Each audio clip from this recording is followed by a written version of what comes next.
My name is Scarlett Turner, and on the night of my 35th birthday, my entire world cracked open. I had spent the whole day preparing a quiet celebration at home. Candles, music, a perfectly set dinner table, and a cake that I baked myself because John loved homemade desserts more than anything. At least that's what I used to believe. John, my husband of 10 years, had called a week earlier to tell me he had to leave on a sudden business trip. He promised it wouldn't take long, that he'd make it up to me as soon as he returned. "We'll celebrate properly when I'm back," he had said. His voice warm and convincing. I believed him. Why wouldn't I? But as the day passed, something felt off. My phone stayed silent. No messages, no calls, not even a simple happy birthday text.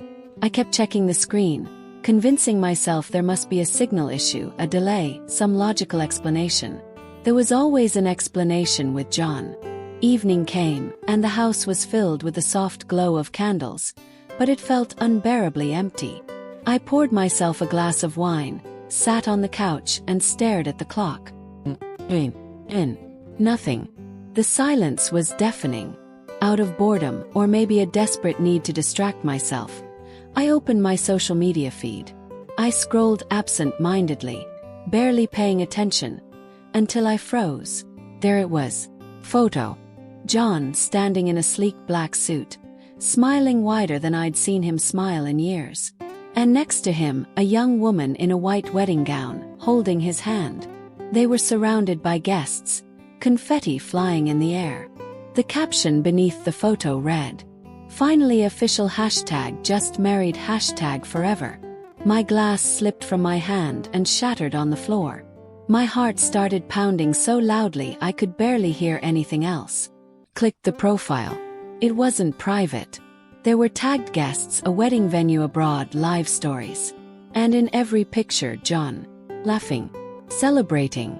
Getting married. On the night of my birthday, while I sat alone waiting for a call.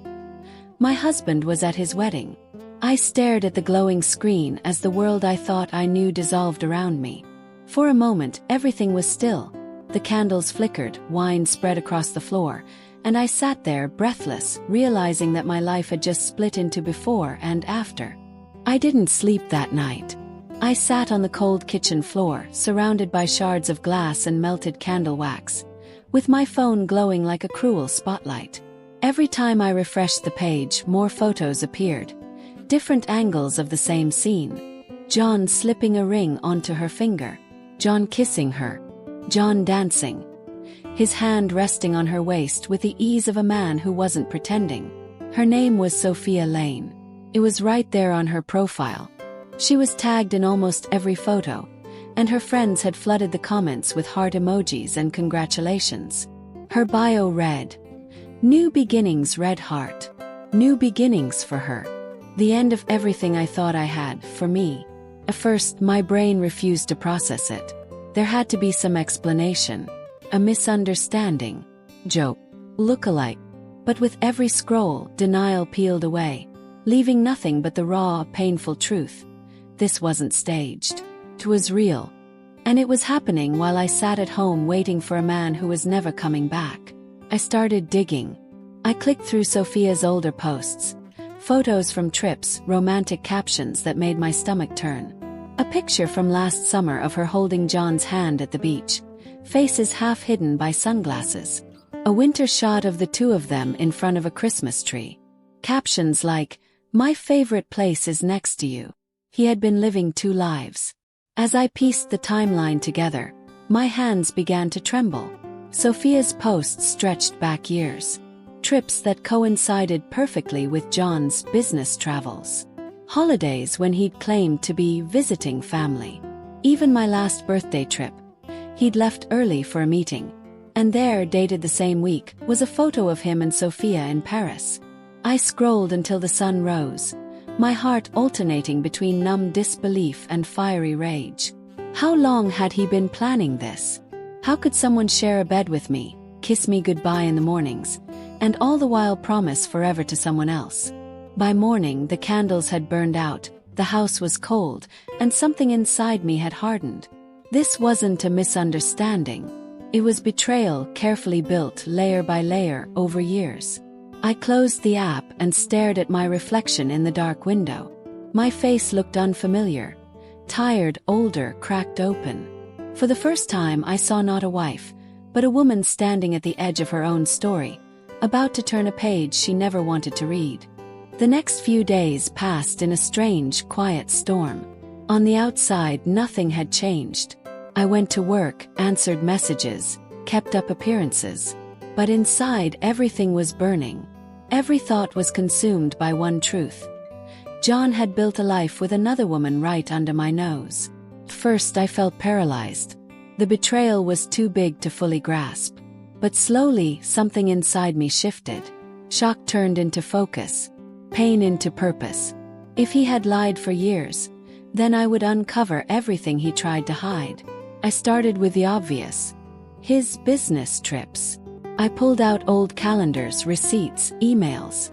The patterns emerged fast. Paris last year. Milan 2 years before. Conferences that perfectly matched Sophia's travel posts. I even found a hotel booking confirmation buried in our shared email account. 2 adults, 1 room. My hands shook, but not from fear anymore. From fury. Then I moved on to his finances. John wasn't careless, but he had grown comfortable. There were transfers to an SL Consulting every month. I googled the company. It didn't exist, but the initials did. Sophia Lane. Each piece fit together like a puzzle designed to hurt me. But it also gave me power. For the first time since that night, I wasn't just a wife left in the dark. I was the one turning on the lights. I started to watch his behavior more closely, even from afar. He called me at night like nothing was wrong. His voice warm and casual, asking about my day. He probably thought his wedding abroad had gone unnoticed. Maybe he planned to come back, feed me another excuse, keep the double life going. Not this time. Late one evening, I sat at the kitchen table with my laptop open, surrounded by screenshots, bank records, photos, and travel documents. My heart was pounding, but not from pain anymore. From clarity. John had stolen years of my life, but he wouldn't steal my dignity. If he could live 2 lives, I could build one truth strong enough to destroy the lies. I knew what I had to do next. I wasn't going to confront him with tears or pleading. I was going to confront him with evidence, the kind he couldn't twist or escape. For the first time in weeks, I smiled. Not out of joy, but out of resolve. This wasn't the end of my story. This was the turning point. I had rehearsed this moment 100 times in my head. What I'd say, how I'd say it, how I'd look at him when he realized his carefully constructed lies were crumbling. But when the day came, I didn't need to act. The fury and cold clarity inside me guided every move. John was scheduled to return from his trip on Friday evening. I told him nothing had changed, that I'd pick him up from the airport like always. My voice was calm, maybe even cheerful. He didn't suspect a thing. At the terminal, I stood waiting in my black coat, holding a neatly folded envelope in my hands. Inside were printouts, screenshots of Sophia's wedding posts, financial records, travel documents, every piece of evidence that proved his betrayal beyond doubt. When I saw him walking toward me, rolling his suitcase, looking relaxed and smiling, my stomach turned. How many times had I stood in this exact spot, excited to see him, believing every word he told me? "Scarlett," he called, lifting his hand in a wave. I didn't wave back. As he got closer, his smile faltered. Something in my eyes must have given me away. I handed him the envelope without a word. He frowned, opened it, and began flipping through the pages. His face drained of color. What is this?" he stammered, though he already knew. I stepped closer, my voice low and steady. "It's the truth. The one you didn't think I'd ever find." For a long moment, there was only silence between us, broken by the distant hum of luggage carts and chatter around the terminal. Then he tried the first defense. Denial. "Scarlett, it's not what it looks like." I laughed. A short, sharp sound that startled even me. "You got married, John. On my birthday. There are pictures. There's a venue. There's a hashtag, for God's sake. His mouth opened and closed like a man searching for a lifeline. I was going to tell you, he whispered. I didn't want to hurt you. My eyes burned, but I didn't cry. You already did. He reached for my arm, but I stepped back. Around us, people passed by, oblivious to the implosion of a marriage happening at Gate B.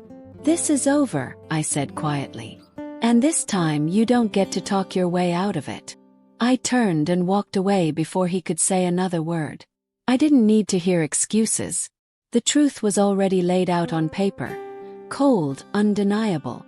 And for the first time since everything began, I felt something close to relief. The house was unbearably quiet after John left. His clothes were gone, his toothbrush missing from the bathroom.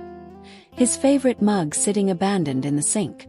For years, those small things had meant comfort. Now, they were just reminders of a man who had built an entire world of lies inside my home. The first few days were a blur. Family called, friends texted, whispers spread faster than I could keep up. Everyone wanted to know the same thing. How are you? I didn't have an answer. I wasn't fine, but I wasn't broken either. I was somewhere in between. A strange, fragile space where grief and strength collided. Nights were the hardest. Lying in bed alone, I would replay everything in my head. The birthday, the photo, the investigation, the airport confrontation. For a while, the anger was the only thing that kept me standing. But slowly, something unexpected began to grow beneath it. Clarity. For years, I had shaped my life around John. I adjusted my dreams to fit his, built my schedule around his work, believed in the stories he told without question. I had loved him deeply, and that love had blinded me to the cracks forming beneath the surface. Now, with the lies stripped away, I could finally see myself. Just me, Scarlett Turner. Not John's wife. Not someone waiting at home for explanations that would never come. I started to do things I hadn't done in years. I went for long evening walks without checking my phone. I reconnected with friends I'd unintentionally pushed away. I spent afternoons at a small cafe near the park, journaling and letting my thoughts spill freely. The world hadn't ended, had simply changed shape. One evening, I found myself sitting on the balcony with a cup of tea, the cool air brushing against my skin. The city lights stretched out before me, alive and endless. For the first time in a long time, the silence wasn't heavy. It was peaceful. I thought of John. Not with love, not even with hatred, but with a distant understanding. He had made his choice. And now I was making mine. I wasn't sure what the future held. Maybe it would be messy. Maybe it would be lonely sometimes. But it would be mine, honest, unfiltered, free. As I leaned back in my chair, a soft smile formed on my face. Not the forced kind. Not the smile of a woman pretending everything's fine. This one was real. The chapter of my life with John had closed. But my story was just beginning.